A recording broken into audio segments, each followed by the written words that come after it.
पिला माने एही भिडियोटी को हाई क्वालिटी देखिबो ताहले तमे पीडीएफ टा संपूर्ण भाव में पढ़ी पारिबो। Let us start. पिला माने रश्मि सार ए टू जेड यूट्यूब चैनल रे मु रश्मि सार तुम समस्त को स्वागत करछि।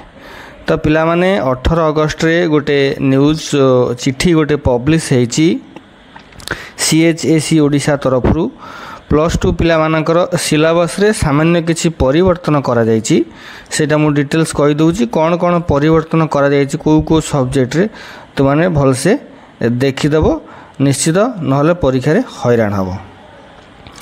तो council of higher secondary education Odisha और नोटिफिकेशन बाहर करछि 18 अगस्त 2025 रे कौन सब परिवर्तन कराई ना 1 नंबर पॉइंट को आस। 1 नंबर पॉइंट रे ए unity namely environment education shall be included in English compulsory of class 12th in place of unity text आज डिस्क्राइब बिलो तले सेटा डिस्कशन कराई।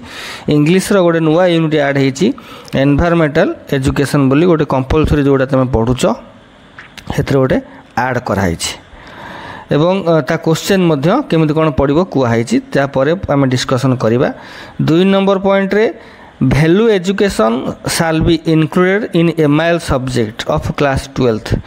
MIL रे वैल्यू एजुकेशन बोली गोटे ऐड कराई। Unity portion of unity replaced by value education in detailed as below तले दिया देखिबा। 3 नंबर पॉइंट रे question shall be framed from the value education portion as per previous question pattern से previous question pattern परी रहिबो। 4 number रे both environment education and value education shall be effective from the annual HS examination 2026 is that the student at present pursuing study in class 12th in 2025-26 session shall be appear in the examination of newly inducted subject।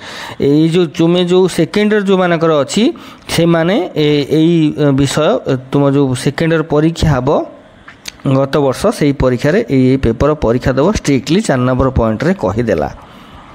एबे आसीबा text contents of environment education कौन तार अच्छी ना देखो बाँ पटे जो subject देती English compulsory arts science commerce topic unit to be deleted कोटा डिलीटेड कराई को टॉपिकटा ना डेवलपमेंट ऑफ पोलियो वैक्सीन जोड़ा थिला सेटा तुमर डिलीट कराई एवं कोटा ऐड कराई ता जगह ना ता जगह ऐड कराई द प्राइस ऑफ पॉल्यूशन ए विषयटा ऐड कराई सेटा इनविटेशन 1 रे अछि तेनु इनविटेशन 1 कथा एठी लिखिदेला एटा गोटे विषय चेंज कराई एवं तार क्वेश्चन पैटर्न कौन रहिबो ना unseen prose passage to be deleted एटा डिलीट कराई। न्यू पैटर्न होची कम्प्रेहेंशन 5 मार्क पड़िबो आउ वोकाबुलरी स्किल 5 नंबर पड़िबो कोटा प्राइस ऑफ पॉल्यूशन रो बुझी पाइलो।